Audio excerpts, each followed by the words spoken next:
back with another lecture that is basically on the kyphosis.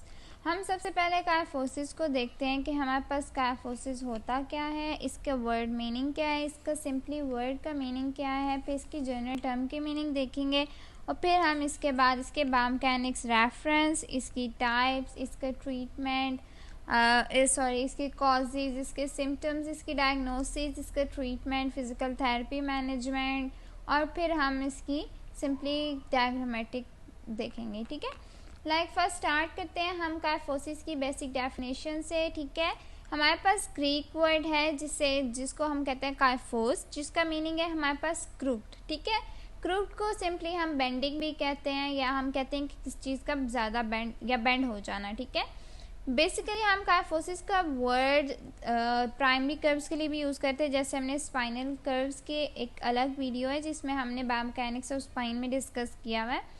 Spinal curves का हमारे पास ऐसे है कि हम कहते हैं कि हमारे पास जो प्राइमरी स्पाइनल कर्व्स है लाइक थोरेसिक और सैक्रल की, उनके लिए भी हम कायफोसिस का वर्ड कई जगह इस्तेमाल करते हैं. ठीक है, नॉर्मल तौर पे.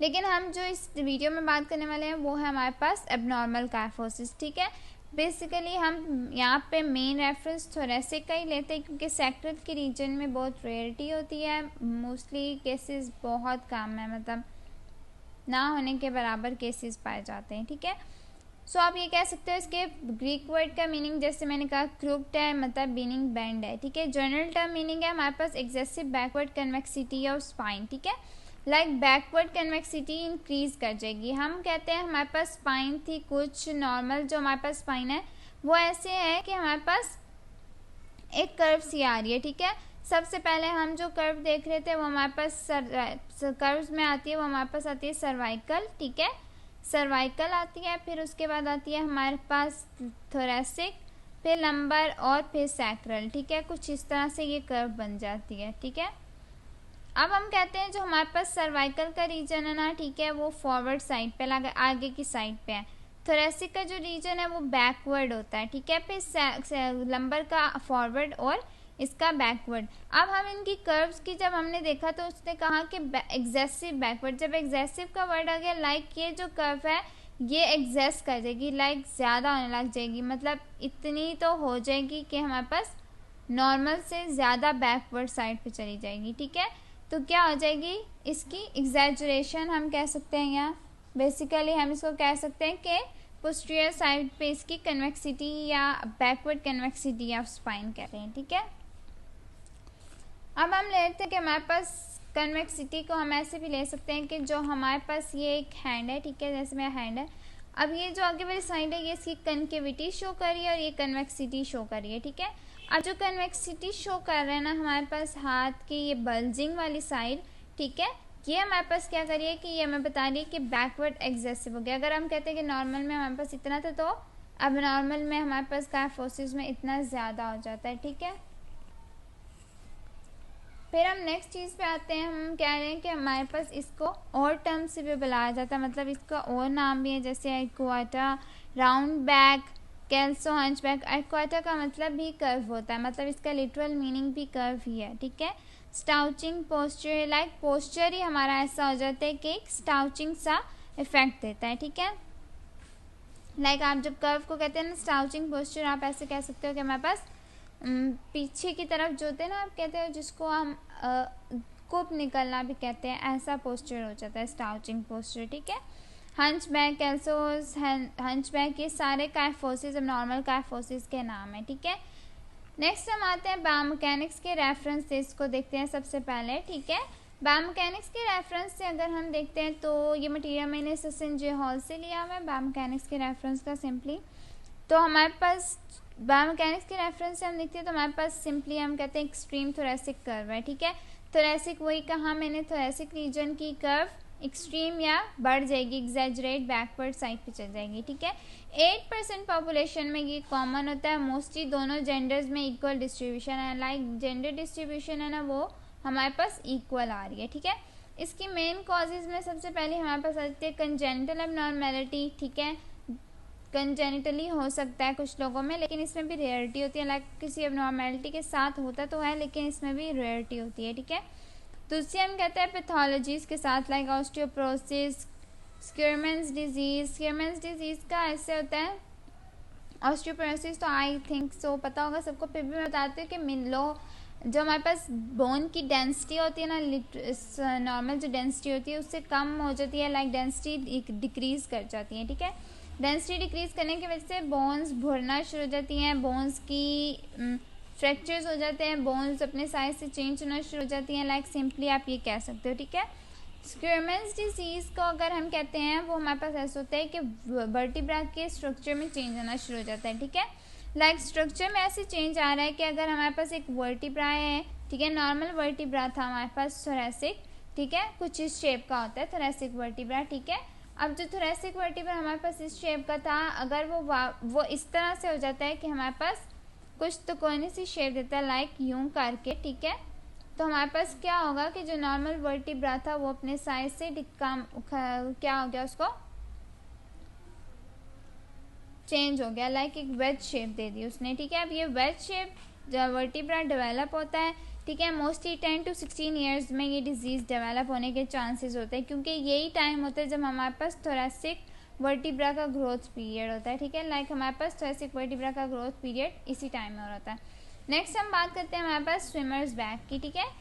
स्विमर्स बैक, जब ये कंडीशन किसी स्विमर में प्रेजेंट होती है ना मोस्टली, तो हम उस कंडीशन को, काइफोसिस की कंडीशन जब स्विमर्स में प्रेजेंट है, हमने उसको स्विमर्स बैक कह दिया, ठीक है।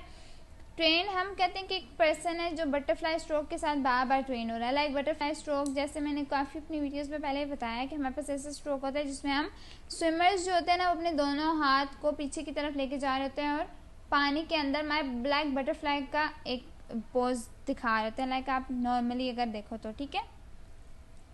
सिर्फ अब हम कहते हैं कि उन लोगों में ये प्रेजेंट होता है काइफोसिस की कंडीशन ज़्यादा, क्योंकि वो रिपीटेटिव हमारे पास मूवमेंट्स ऐसी परफॉर्म कर रहे होते हैं जिसमें काइफोसिस की कंडीशन डेवलप होने के चांसेस ज़्यादा हो जाते हैं, ठीक है। नेक्स्ट हमारे पास है सिर्फ स्विमर्स में नहीं बल्कि और भी स्पोर्ट्स पर्सन, लाइक सिर्फ स्विमर्स में नहीं बल्कि हमारे पास बाकी भी जो स्पोर्ट्स पर्सन है उनमें भी ये इन्वॉल्व होता है, ठीक है।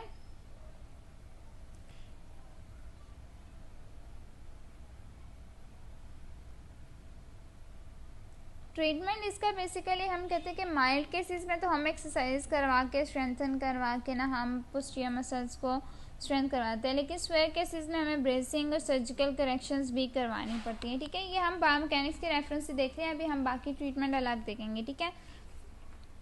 काइफोसिस, जैसे मैंने कहा, ऑस्टियोपोरोसिस से भी रिलेट करते हैं, लाइक एल्डरली जो पेशेंट्स होते हैं उनमें प्रेजेंट होता है, फिर वही बेस्ट शेप थोरैसिक वर्टिब्रा और आईवी डिस्क जो का रीजन है उसमें वेज शेप से बनना शुरू हो जाती है सिंपली।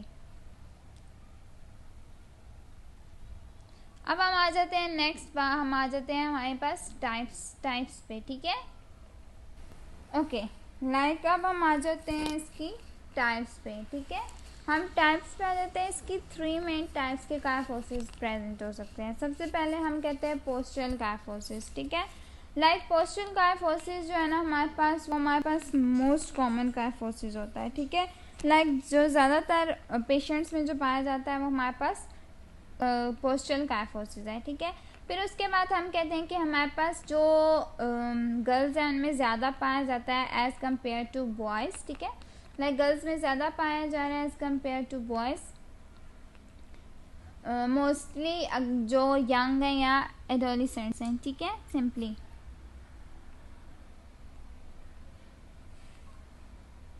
नेक्स्ट हमारे पास जो चीज़ आ रही है वो हम कहते हैं कि कॉज क्या होती है इसकी, मोस्टली कॉज ये होती है कि हमारे पास पुअर पोस्चर हो सकता है, ठीक है। लाइक हम कहते हैं कि हमारे पास पुअर पोस्चर कॉज हो सकती है। कॉज क्या है हमारे पास, पुअर पोस्चर है, वीकनिंग ऑफ मसल्स है, लिगामेंट्स हैं बैक में, जो बैक के पैरास्पाइनस लिगामेंट्स हैं ना मोस्टली वो भी हो सकते हैं, लाइक वो कॉज हो सकती है हमारे पास इसकी पोस्चरल काइफोसिस की, ठीक है। फिर हम कहते हैं कि प्रोग्रेसिवली वर्सन भी होता है, लाइक टाइम्स के साथ साथ ना ये क्या हो जाता है कि वर्स होना शुरू हो जाता है, ठीक है। नेक्स्ट हमारे पास इसमें क्या है कि सिम्टम्स, इसमें पेन, मसल फटीग वगैरह, लाइक ये सिंपली सिम्टम्स इसमें आ रहे होते हैं पोस्चरल में, ठीक है। फिर हम कहते हैं कि हमारे पास सेकेंड टाइप है स्क्यूरमैन्स काइफोसिस, लाइक स्क्यूरमैन्स डिजीज जैसे हमने पढ़ा, सिंपली ऐसे ये स्ट्रक्चरल डिफॉर्मिटी है ये, ठीक है, एडोलेसेंट्स के टाइम पे होता है, मोस्टली यंग लोगों में, ठीक है। फिर हम आप कहते हैं कि ये कॉमनली डेवलप होता है स्कोलियोसिस के साथ साथ। लाइक स्कोलियोसिस हमने कहा था लेटरल डेविएशन है, जो हमने जनरल वीडियो में देखा था। तो हमारे पास लेटरल जब हम एक बैक साइड से देखते हैं तो स्पाइन स्ट्रेट नहीं होती, बल्कि एक लेटरल सी बेंडिंग आ जाती है स्पाइन में। स्कोलियोसिस के साथ साथ काइफोसिस डेवलप होता है, ठीक है, कॉमनली। इसका रीज़न अंडरस्टूड नहीं है, लाइक इसका रीज़न कोई अभी तक पता नहीं चल सका, ठीक है। नेक्स्ट हम कहते हैं congenital kyphosis. Congenital kyphosis least common है, ठीक है।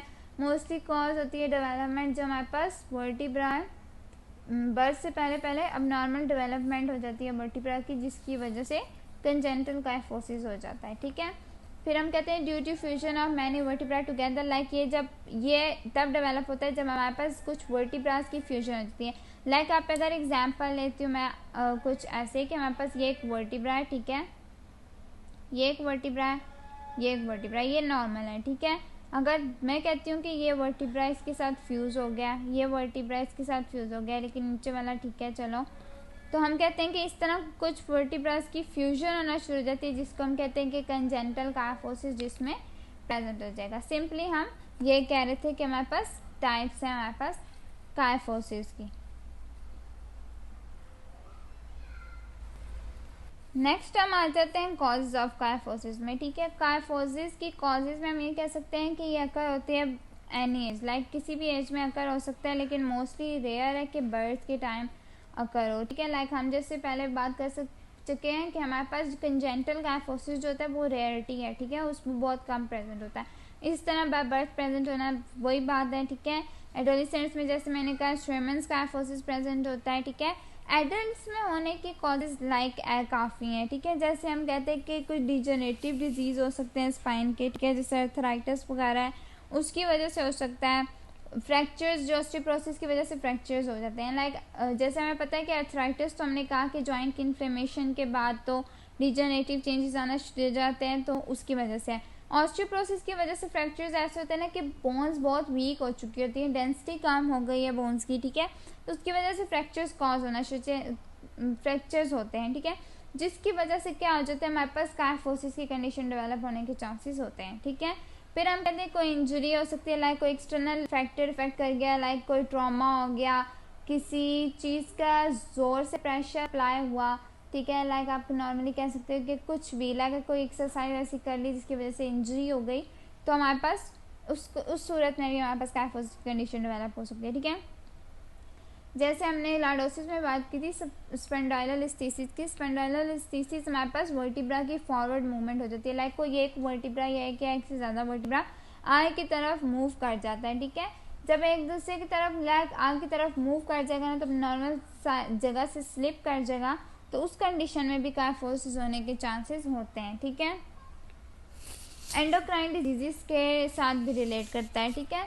लाइक आप ऐसे कह सकते हो ना कि कोई ऐसा एंडोक्राइन डिजीज़ जो हमारे पास मोस्टली इफेक्ट कर रहा है हार्मोन्स का, कोई ऐसा डिजीज़, कोई हार्मोन के डिफेक्ट की वजह से, कुछ भी आप कह सकते हो, ठीक है, तो उससे भी रिलेट कर सकती है। कनेक्टिव टिश्यू डिसऑर्डर्स, लाइक जो टिश्यूज़ हैं हमारे पास, ठीक है, लाइक कनेक्टिव टिश्यू डिसऑर्डर्स आप कैसे कह सकते हो, कोई लिगामेंट्स, कोई मसल्स, कोई टेंडेंट्स, कोई ऐसे डिफरेंट चीज़ें जिनकी वजह से हमारे पास क्या हो रहा है कि हमें स्टेबिलिटी मिल रही है, या आप ये कह सकते हो कनेक्टिव टिश्यूज़ जो हैं मोस्टली जो हमारे पास स्पाइन के इर्द गिर्द या बोन के इर्द गिर्द होते हैं, ठीक है, जॉइंट्स के इर्द गिर्द होते हैं, तो उनमें डिसऑर्डर्स हो जाएंगे, तो उसकी वजह से काइफोसिस की कंडीशन डेवलपमेंट हो सकती है। लाइक लूजनिंग हो गई या उनकी डैमेजिंग होगी या इंजरीज होगी या कुछ भी, ठीक है। नेक्स्ट हमारे पास इन्फेक्शन है टीबी की वजह से भी हम कह सकते हैं कि हमारे पास टीबी भी एक कॉज हो सकता है, ठीक है। लाइक ट्यूबरकुलोसिस में भी मोस्टली हम ये कह सकते हैं कि हमारे पास एक इन्फेक्शन की वजह से प्रेशर से डेवलपमेंट हो रहा है। अब ट्यूबरकुलोसिस की वजह से क्या होता है ना कि लंग्स अपनी साइज़ में बड़ा हो जाते हैं, लाइक लंग्स इन्फेक्शन की वजह से लंग्स जो होते हैं वो अपने साइज में बड़ा हो जाते हैं, जिसकी वजह से एक प्रेशर अप्लाई करेंगे वो थोरेसिक वर्टिब्रा पे, जिसकी वजह से थोरेसिक वर्टिब्रा क्या कर जाएगा, बैकवर्ड मूव कर जाएगा, ठीक है। सिंपली हम ये कह सकते हैं। लाइक अगर मैं कहती हूँ कि हमारे पास लंग्स हैं, ठीक है, तो वो क्या करेंगे, एक वर्टिब्रा जो पीछे इसके पड़े हुए हैं उन पे क्या करेंगे, अपने नॉर्मल साइज से बढ़ के, ठीक है, वो क्या करेंगे, एक प्रेशर से अप्लाई करना शुरू कर देंगे। अगर मैं इसको कहती हूँ कि वर्टिब्रा है, तो हमारे पास बैक की साइड पे ये प्रेशर अप्लाई करना शुरू कर देंगे तो इसके साइज को या वर्टिब्रा को पीछे की तरफ धकेलेंगे, ठीक है। मसल डिस्ट्रोफी भी जैसे हम कहते हैं कि वीकनिंग हो जाती है या डैमेजिंग हो जाती है मसल की, जैसे हम कहते हैं लैब प्रोटीन की वजह से, प्रोटीन की लैकनेस की वजह से, जो हमारे पास प्रोटीन है डिस्ट्रोफिन उसकी वजह से जब वो लैक कर जाता है तो हमारे पास वीकनिंग या डैमेजिंग हो जाती है मसल की, ये भी एक कॉज हो सकती है हमारे पास काइफोसिस की, ठीक है। नेक्स्ट हम कैसे देख सकते हैं न्यूरोफिब्रोमेटोसिस, ठीक है। न्यूरोफिब्रोमेटोसिस का मतलब ऐसा है कि हमारे ट्यूमर्स डेवलप हो जाते हैं नर्वस सिस्टम्स, नर्वस सिस्टम के एरिया में, like brain, spinal cord, nerves. इन एरियाज में क्या होता है, ब्रेन, स्पाइनल कॉर्ड या नर्व्स के एरिया में क्या होता है हमारे पास सिंपली ऐसे हो जाता है कि ट्यूमर्स डेवलपमेंट होना शुरू किए। लाइक हम कहते हैं कि क्या कहते हैं हम, मेलिग्नेंट ले लें या मेलिग्नेंट ट्यूमर ले लें, या सिंपली आप कहते हैं कि हमारे पास जो ट्यूमर्स की डेवलपमेंट है आप उसको कह रहे हो नर्वस सिस्टम में, सिंपली वो भी एक कॉज हो सकती है हमारे पास, क्योंकि वो क्या करते हैं कि जैसे ट्यूमर्स डेवलपमेंट हो जाएगी तो हमारे पास सिग्नल की क्रॉसिंग नहीं हो रही है, ठीक है। अगर स्पाइनल कॉर्ड में हो रहे हैं तो उसकी वजह से तो काफ़ी इशूज हो सकते हैं, लाइक सिंपली वो प्रेशर एक बना देगा, जिसकी वजह से हम क्या कहते हैं कि हमारे पास नॉर्मली स्पाइन की स्पाइन सही से स्पाइन अपनी जगह पे नहीं रहेगा, ठीक है, लाइक कर्व इंक्रीज कर जाएगी। फिर हमारे पास आ जाता है पेगेट डिजीज़ या पेजेट डिजीज़ जिसको हम कहते हैं, ठीक है। ये इस डिजीज़ में ऐसा होता है ना कि नॉर्मली हम कहते हैं कि हमारे पास इस डिजीज़ में ना रिसाइकलिंग जो हमारे पास प्रोसेस है ना उस पर इफेक्ट कर रहा होता है, ठीक है। लाइक हम कहते हैं कि न्यू बोन सेल्स टिश्यूज़ जो है ना वो हमारे पास ग्रेजुअली जो होते हैं ना वो रिप्लेस करना शुरू कर देते हैं ओल्ड बोन टिश्यूज़ को।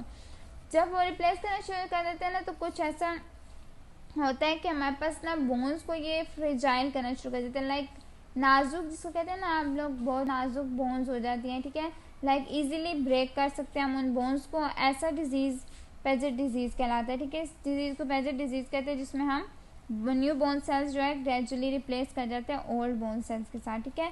फिर हम पोलियो की डिजीज़ लेते हैं, लाइक पोलियो का ऐसा है कि हमारे पास वायरस के थ्रू फैलता है ना, तो हमारे पास ऐसा होता है कि मोस्टली तो लाइफ थ्रेटनिंग भी है, लाइक वायरस की वजह से फैलता है और हमारे पास सीधा स्पाइनल कॉर्ड पे इफेक्ट करता है और इन्फेक्शन कॉज करता है, ठीक है।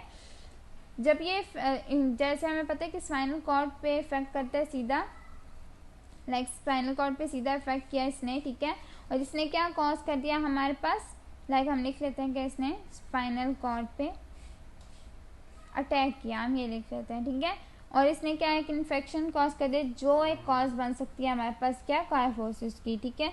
लाइक इसकी वजह से भी काइफोसिस, लाइक आपके पास बैकवर्ड कर्व जो थोरेसिक है वो हमारे पास इंक्रीज हो सकती है, ठीक है।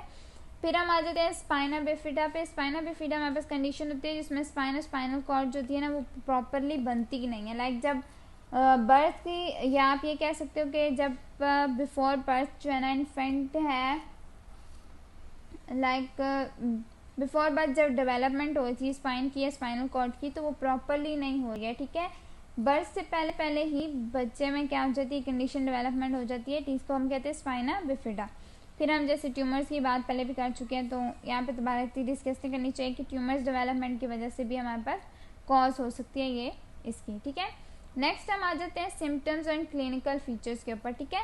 सिम्टम्स इसके ऐसे हैं क्या, डिफिकल्टी इन ब्रीथिंग होगी, फटीग हो गई, ठीक है। ब्रीथिंग में डिफिकल्टी ऐसे हो जाती है ना कि हम जैसे बात कर रहे थे कि हमारे पास क्या हो गया कि कर्व के इंक्रीज होने की वजह से क्या हो रही है ना कि हमारे पास फीचर्स अपनी जगह से हिल रहे हैं, ठीक है। और ये स्वेयर केसेस में उन्होंने कहा है, लाइक अगर बहुत ज़्यादा ना हमारे पास अपनी जगह से ज़्यादा तो हमारे पास ऑर्गन्स की भी डिस्प्लेसमेंट होती है, लाइक अपनी जगह से ऑर्गन्स भी मूव कर हिल जाते हैं, जिसकी वजह से क्या हो सकता है कि ब्रीथिंग में डिफ़िकल्टी, फटीग आ गई, माइल्ड बैक पेन तो होगी, ठीक है। Round back appearance, like back के अपीयरेंस राउंड हो जाएगी, ठीक है। लाइक अगर एक नॉर्मल पर्सन है ना, ठीक है, उसकी बैक यूँ उठ जाएगी, ठीक है, ये इस तरह से, सॉरी हाँ इतना अच्छा नहीं बना, ठीक है। इसकी बैक यूँ उठी हुई होगी, लाइक जो हमारे पास काइफोसिस कंडीशन होती है उसमें थोरेसिक रीजन की बैक की वजह से ऊपर उठ जाती है, राउंड बैक अपीयरेंस। टेंडर और स्टिफनेस आ जाएगी वो स्पाइन में, लाइक टेंडरनेस, स्टिफ हो जाएंगे जॉइंट। नेक्स्ट हम कहते हैं हमारे पास क्या आ गई है, कॉम्प्लिकेशंस, ठीक है। कॉम्प्लिकेशंस में हम कहते हैं लंग की कैपेसिटी डिक्रीज हो रही है, ठीक है, डिसेबलिंग कर रही है हमारे पास बैक पेन की, न्यूरोलॉजिकल सिम्टम्स जो हमारे पास लेग की वीकनेस के साथ साथ पैरालिसिस भी हमारे पास कॉज कर सकते हैं, ठीक है। राउंड बैक डिफॉर्मिटी हमारे पास कॉम्प्लिकेशंस में, ठीक है।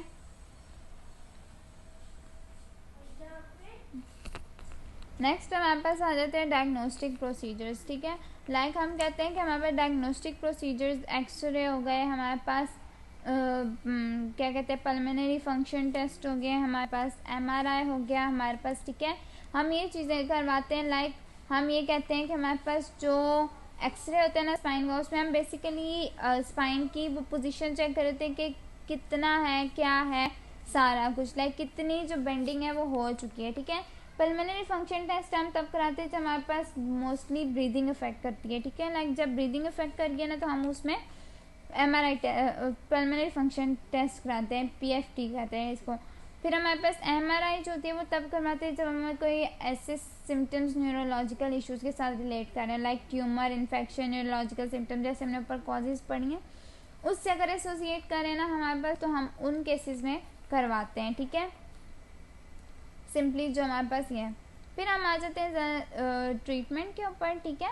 लाइक ट्रीटमेंट हम कहते हैं कि डिपेंड करते हैं डिसऑर्डर्स पे। मोस्टली अगर हम देखते हैं ना कि हमारे पास मेडिकल को रिलेट करके ट्रीटमेंट देखते हैं, हमारे पास आ जाते हैं कंजेनिटल काइफोसिस जो होती है ना, उसमें क्या हो जाती है connective tissue surgery early age में अगर करवा दी जाए। वैसे तो रेयर होता है ना कंजेनिटल काइफोसिस, लेकिन अर्ली एज में अगर कंजेनिटल कनेक्टिव टिश्यू सर्जरी करवा दी जाए, कनेक्टिव टिश्यू सर्जरी करवा दी जाए तो वो ज़्यादा इजी हो जाता है हमारे पास कोप अप कर सकते हैं हम उससे डिजीज़ से, ठीक है।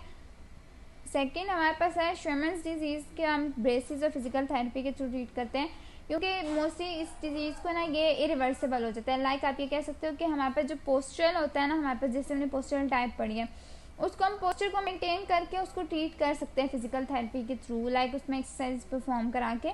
लेकिन श्वेमन्स डिजीज़ जो होता है ना वो ऐसे हो जाता है कि लाइक इसको आप मैनेज तो कर सकते हो लेकिन इसकी प्रॉपरली आप ट्रीट नहीं कर सकते हो। लाइक इसकी मैनेजमेंट कर सकते हो ब्रेसिस और फिजिकल थेरेपी के साथ, लेकिन ये प्रॉपरली इरिवर्सिबल होना ज़रा इसका मुश्किल होता है, क्योंकि ये पोस्चर की अगर हम कहते हैं कि पोस्चर हम बंदे का ठीक करा के इसको ठीक करा सकते हैं तो ये ऐसा नहीं है, ठीक है। फिर काइफोसिस को हम कहते हैं कि हमारे पास जो ट्यूमर्स की वजह से होता है उसको तो सर्जिकल करेक्शन ही चाहिए था। लाइक ट्यूमर है तो ट्यूमर को तो कॉमन सी बात है कि हमारे पास सर्जिकल चाहिए होगा, ठीक है। फिर हम आ जाते हैं फिज़िकल थेरेपी की, सिंपली फ़िज़िकल थेरेपी से रिलेट करके। तो हमारे पास फिज़िकल थेरेपी की जो मोस्टली हम कहते हैं ना हमारे पास ट्रीटमेंट आ जाता है, वो हम कहते हैं कि हमारे पास सेल्फ मोबिलाइजेशन टेक्निक्स होती है। लाइक हम पेशेंट को खुद मोबिलाइजेशन टेक्निक्स बता देते हैं, ठीक है। इस तरह आपने जॉइंट को मोबिलाइज कराना है तो हमारे पास इस तरह से इसमें एक्सरसाइज में फ़र्क पड़ जाएगा, ठीक है। लाइक सेल्फ मोबिलाइजेशन टेक्निक्स हम करवा देते हैं।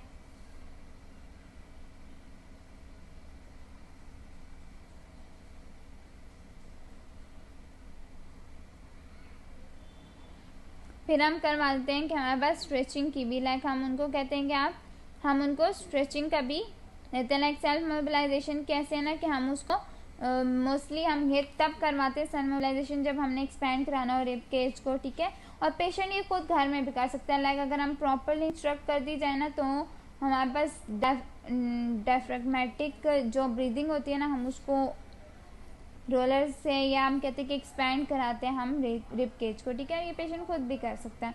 लाइक स्ट्रेचिंग जो ऐसे है ना कि स्ट्रेचिंग की काफ़ी एक्सरसाइजेज जो होती है ना वो हम करवा देते हैं, ठीक है। जो हमारे पास ताकि हमारे पास क्या हो के टोन्स मसल की जो है ना वो डिक्रीज हो जाए, ठीक है, जो इन्वॉल्व हुई हैं। हम क्या करते हैं कि मोस्टली कुछ लोग पेक्ट की लेंथनिंग करवा देते हैं, इलियस श्वास की लेंथनिंग करवा देते हैं, ठीक है। लाइक हम कहते हैं कि हमारे पास फिर कुछ लोग हैमस्ट्रिंग्स की लेंथनिंग करवाते हैं। लाइक स्ट्रेचिंग में डिफरेंट तरह की एक्सरसाइजेज आ जाती हैं हमारे पास, ठीक है। तो हम कहते हैं कि हमारे पास पेक्ट की हो सकती है, पेक्ट की करवा दें, ठीक है। पेक्टोरलिस जिसको हम कहते हैं पेक्टोरलिस मसल, ठीक है। हम फिर इलियस श्वास की करवा देते हैं, ठीक है। लाइक और फिर हम दूसरी हम क्या ले सकते हैं कि हमारे साथ हैमस्ट्रिंग की भी करवा देते हैं, ठीक है।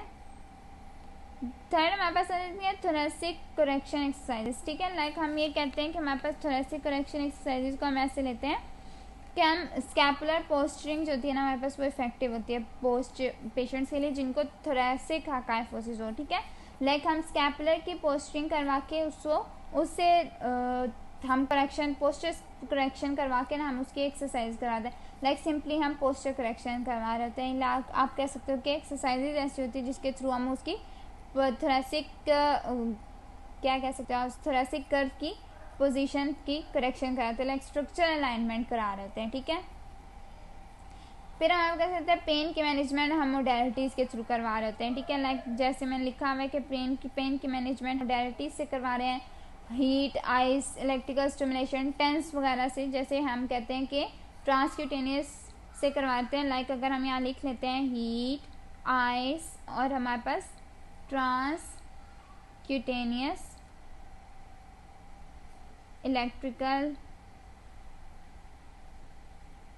Nerve stimulation. ठीक है, हम इनसे भी करवाते हैं। ठीक है, लाइक ये जो हमारे पास है ना कुछ, ये इससे पेन की मैनेजमेंट करवाते हैं। ठीक है, फिर हम ब्रेसिस को भी जैसे मैंने कब बताया कि हम कायफोसिस जब हमारे पास इरिवर्सिबल हो जाता है ना हम तब करवाते हैं। ठीक है, ब्रेसिंग को हम तब यूज़ करते हैं जब हमारे पास कायफोसिस जो होता है ना वो इरिवर्सिबल हो जाता है। ठीक है, सो सिंपली हम कुछ इस तरह से करवाते हैं जिससे हम बेसिकली हम क्या करा सकें, ये करा सकते हैं। ठीक है, कुछ हम स्ट्रेंथनिंग एक्सरसाइजेस भी करा देते हैं। ठीक है, लाइक ट्रापीजियस की भी करवाते हैं, स्पाइनल एक्सटेंसर्स की भी करवाते हैं, ताकि हमारे पास क्या हो जाए कि स्ट्रेंथनिंग हो जाए, टाइटनेस होना शुरू हो जाए। ठीक है, सॉरी एंटी टाइटनेस जो है ना रिड्यूस होना शुरू हो जाए। ठीक है, फिर हम ब्रीथिंग एक्सरसाइजेस भी, लाइक हम कहते हैं कि कुछ एक्सरसाइजेस हम ऐसी करवाते हैं जब हमारे पास पेशेंट का पल्मोनरी सिस्टम इन्वॉल्व है ना, तो हम ब्रीदिंग एक्सरसाइजेस भी करवाते हैं। ठीक है, लाइक बहुत ज़्यादा डिटेल होगी फिजिकल थेरेपी ट्रीटमेंट में, तो बाकी काफ़ी होगी। ठीक है, सो हमने आज काफ़ी कुछ डिस्कस कर लिया था, लाइक हमने ऑलमोस्ट सब कुछ देख लिया। ठीक है, सो अगर फिर भी कोई क्वेश्चन हो या कुछ पूछना हो तो आप कमेंट में बता सकते हैं। Thanks for watching. तो इसके बाद हम डायग्रामेटिक एक बार देख के ख़त्म करते हैं वीडियो को। ठीक है, ओके, लाइक अगर ये हम पिक्चर्स में डायग्रामेटिक रिप्रेजेंटेशन दिखते हैं, हमारे पास एक नॉर्मल स्पाइन है एक साइड पे और दूसरी साइड पे कायफोसिस की स्पाइन है। ठीक है, लाइक कायफोसिस की स्पाइन जैसे हम देखते हैं तो हमारे पास ऐसे है कि हमारे पास इसमें बल्जिंग आ गई है, लाइक बैकवर्ड साइड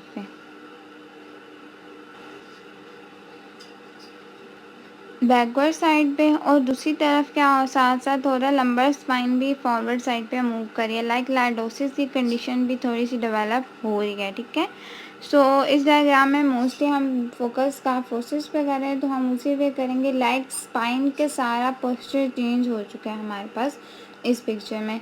वो नॉर्मल स्पाइन जो है हमारे पास वो बिल्कुल कर्व की फॉर्म में, लाइक हम कहते हैं कि पहले ऊपर से सर्वाइकल, फिर थोरेसिक, फिर लंबर और फिर सैक्रल आर्ट था, मगर इधर क्या हो रहा है कि कायफोटिक कर्व बन रही है, लाइक हम कहते हैं कि एक्सेसिव हो गया। फिर ये दूसरी पिक्चर जो है इसमें ऐसे है कि सेम वही चीज़ दिखाई हुई है, एक नॉर्मल स्पाइन है जो बिल्कुल स्ट्रेट है। ठीक है, लाइक बिल्कुल ऐसे है कि स्ट्रेट स्पाइन जो हम नॉर्मल स्पाइन हमारी होती है, हमारी स्ट्रेट तो नहीं होती, कर्व से है ना, तो लेकिन ये इस तरह की स्पाइन है। और कायफोटिक स्पाइन ऐसे है, लाइक कर्व जो है वो बाहर की तरफ या पीछे की तरफ, जिसको हम उर्दू में कुब निकलना भी कहते हैं, वो है। ठीक है, फिर ये हमारे पास एक रेडियोग्राफिक रिप्रेजेंटेशन है जिसमें एक साइड पे ब्रेसेस लगे हुए हैं जिसको मैंने पहले दिखाया, और ये दूसरी है हमारे पास जिसको अंडरलाइन अभी किया, वो हमारे पास कायफोटिक है। जब ब्रेसेस के बाद की रिप्रेजेंटेशन है वो काफ़ी बेहतर है एज़ कम्पेयर टू ब्रेसेस से पहले। ठीक है, सो सर्जरी के बाद या ब्रेसेस के बाद इस तरह से उन्होंने दिखा दिया हमें presentation. So thanks for watching.